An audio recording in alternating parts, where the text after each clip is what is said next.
Welcome to Asynt. Today I'd like to give you a brief introduction to our ReactoMate manifolds.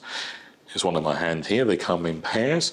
Let me show you on one of our ReactoMate systems how they work.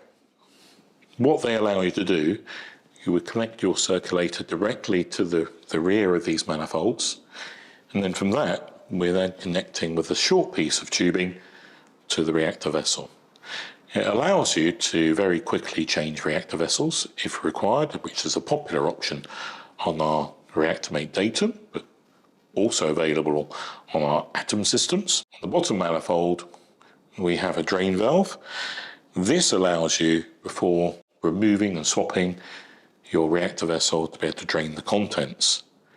But to allow the liquid to drain, we need to let air in at the top. So on the top manifold here, we have an air bleed valve.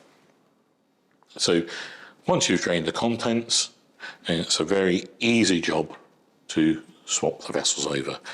And if you've got our tool-free connectors, you can do this very quickly with one hand.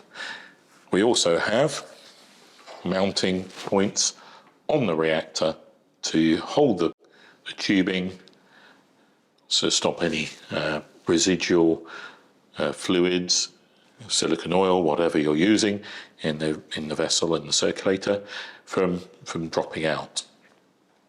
Once you've then put your next vessel in place,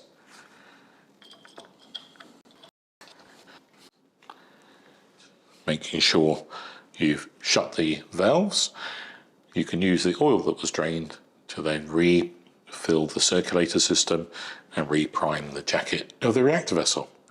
So that's it. They're very simple devices. They're easy to use and integrate perfectly with any of our datum reactors or atom reactor systems. Thank you very much for watching. Bye-bye.